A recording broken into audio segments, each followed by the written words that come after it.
GeM TV நேயர்கள் அனைவருக்கும் வணக்கம். இஸ்ரேல், ஹமாஸ் இந்த பிரச்சனைக்கு நடுவுல அங்க இருக்கிற மக்கள்லாம் எவ்வளோ அவதிப்படுறாங்க அப்படிங்கிற இஷ்யூலாம் நம்ம நிறையவே பார்த்துருப்போம். அங்க இருக்கிற மக்கள் பசியால வாடுறதா இருக்கட்டும், மக்கள் சுட்டு கொல்லப்படுறதா இருக்கட்டும், அங்க இருக்கிற வாழ்வாதாரம் இல்லாம அவங்க ஓடி ஒளியறதா இருக்கட்டும். இந்த மாதிரி நிறைய விஷயங்கள் நம்ம இந்த ஒரு 2 வருஷமா பார்த்துட்டு வந்தோம்.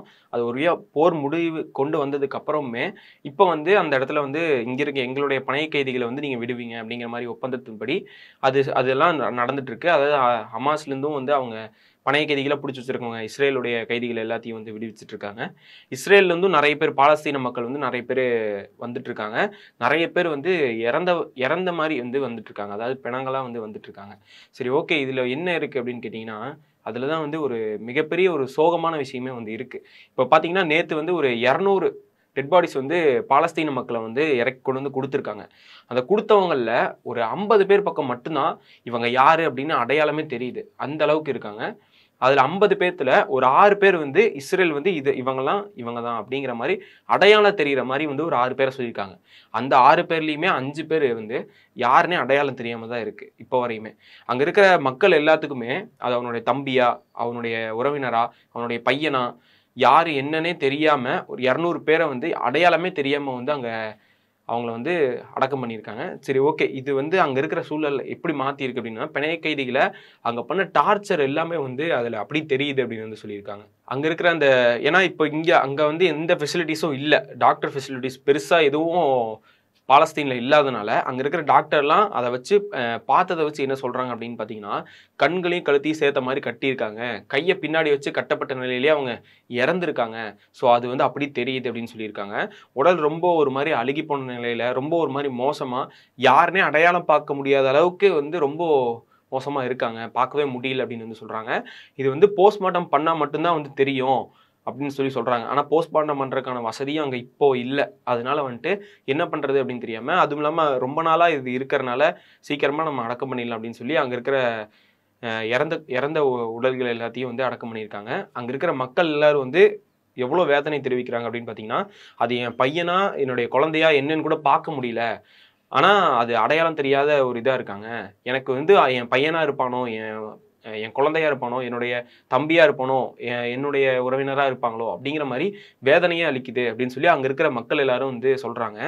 ஒரு பக்கம் இந்த காசாவுடைய தாக்குதல் நடந்து, அதோடைய தாக்கம்னு சொல்லிட்டு இன்னொரு ஒரு இடம் இருக்குது. அந்த நிலையில தான் இப்ப காசா மக்கள் இருந்துட்டு இருக்காங்க. இதுக்கு முன்னாடி தாக்குதல்ல அவங்க எல்லாரும் பலியாயிட்டு இருந்தாங்க. இப்போ அந்த நடந்த போருடைய பின்விளைவுகள் அதுதான் இப்ப அங்க நடந்துட்டு இருக்கு. இப்போ இந்த ஹிரோஷிமா, நாகசாக்கி அங்கெல்லாம் நம்ம கேள்விப்பட்டிருப்போம்ல. உலகம் அந்த அணுகுண்டு போட்டதுக்கு அப்புறமா அங்க இருக்கிற மக்கள்லாம் ரொம்பவே வாழவே கஷ்டப்பட்டாங்க. எல்லாரும் இப்போ வரையுமே அதோட தாக்கம் இருக்கு அப்படிங்கிற மாரி. அந்த மாரி தான் இப்ப அங்க இருந்துட்டு இருக்குது. கிட்டத்தட்ட அங்க இருக்கிற செலவுகளே பார்த்தீங்கன்னா நெறைய இருக்கும். அங்க இருக்கிற அ உடைஞ்சு கிடக்கக்கூடிய பில்டிங்ஸா இருக்கட்டும், அது எல்லாத்தையுமே சரி செஞ்சு, அங்க இருக்கிற மக்களுக்கு பொருளாதார ரீதியா உதவிகள் செய்யறதா இருக்கட்டும், அங்க இருக்கிற சின்ன சின்ன குழந்தைகள் படிப்பு இருக்கட்டும், கல்வியா இருக்கட்டும், கல்வி வளர்ச்சியா இருக்கட்டும், மருத்துவ வளர்ச்சியா இருக்கட்டும், இது எல்லாமே அங்க கிடைக்கணும். ப்ராப்பரா கிடைச்சு விவசாயம் ஒண்ணு நடக்கிறது. இந்த மாரிலாம் இருந்தா மட்டும் தான் அந்த நாடு திரும்ப செழிக்க ஆரம்பிக்கும். இந்த பதிவு எதுக்காக அப்படின்னு பார்த்தீங்கன்னா, நெறைய பேர் கீழ இஸ்ரேல் பண்றது சரி அப்படிங்கிற மாரி நெறைய கமெண்ட்ஸ் நம்மளுமே பார்க்குறோம். நெறைய பேர் இத சொல்றாங்க. ஆனா இப்ப இஸ்ரேல் இந்த 200 பேர கொன்றுருக்காங்கன்னா, அந்த 200 பேருமே ஹமாஸ்ல இருப்பாங்கன்னு நீங்க நினைக்கிறீங்களா? சரி, ஓகே. இப்ப ஹமாஸ் அவங்க இஸ்ரேல்ல ஹமாஸ் நல்லவங்க இல்ல, கெட்டவங்க அப்படின்னு நீங்க சொல்ற மாரியே இருந்தாலுமே, ஹமாஸ் இப்ப இல்லைன்னா, அந்த பாலஸ்தீன்ங்கிற நாடு ஆரம்பத்திலே இல்லாம போயிருக்கும். இஸ்ரேல் ஆரம்பத்திலேயே ஃபுல் பாலஸ்தீனையுமே புடிச்சிருப்பாங்க. இப்போ இருக்கக்கூடிய மக்கள் இன்னும் இல்லாம போயிருப்பாங்க. 66,000 பேர் இறந்திருக்காங்க. இருக்கிற மக்கள் எல்லாருமே 66,000 பேர் இறந்திருக்காங்க. இறந்த மக்கள் எல்லாருமே ஹமாஸா அப்படின்னு கேட்டா கண்டிப்பா இல்ல. அப்புறம் ஏன் அது அவங்க இவ்ளோ இறந்தவங்கள பத்தி இன்னுமே அவங்க மேல எந்த ஆக்ஷனுமே எடுக்கல. ஏன்னா கொஞ்சம் ஒரு கம்மியான பேர ஒருத்தன் கொன்னுட்டான் அப்படின்னாலே அவங்கள தீவிரமா தொலாவ ஆரம்பிச்சிடுறோம். நெறைய அது இதுன்னு போக ஆரம்பிக்குது.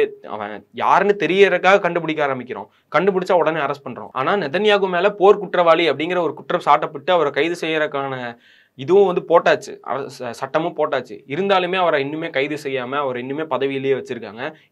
அவரு பதவியில இருக்க இன்னும் இருக்கக்கூடிய மக்களுக்கு எந்த நேரத்திலயும் ஆபத்து ஏற்படக்கான வாய்ப்புகள் இருக்குது. கொஞ்ச நாளைக்கு முன்னாடி கூட அங்க போர் நடந்துட்டு இருக்கு. திரும்ப ஆரம்பிச்சுட்டாங்க. இஸ்ரேல் தாக்கியிருக்காங்க அப்படிங்கிற மாரி சொல்லியிருந்தோம்.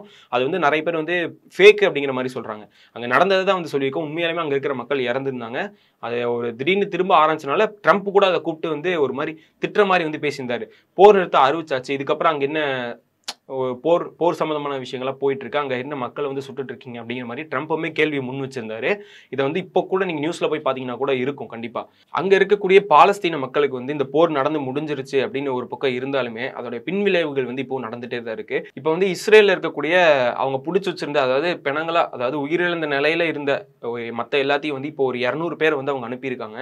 அதை வந்து வைக்கிற கூட இடம் இல்லாமல் பாலஸ்தீனில் வந்து அவங்க எல்லாரும் சேர்ந்து அடக்கம் பண்ணியிருக்காங்க, யார் என்னன்னே தெரியாமல். இன்னுமே நிறைய பேர் வந்து இன்னுமே அவங்க குழந்தைங்களா இருக்கட்டும், அவங்க உறவினர்களா இருக்கட்டும், எல்லாத்தையும் வந்து இஸ்ரேலில் வந்து பிணை கைதிகளாக பிடிச்சி வச்சிருக்காங்க. அவங்க உயிரோட இருக்காங்களா இல்லை இந்த மாதிரி இறந்து வருவாங்களா அப்படிங்கிறது தெரியாமல் அவங்களுமே ரொம்ப கவலையில் இருக்காங்க. ஸோ இதை பற்றி நீங்கள் என்ன நினைக்கிறீங்க அப்படிங்கிறது எல்லாமே கீழே வந்து கமெண்ட்ஸில் சொல்லுங்கள்.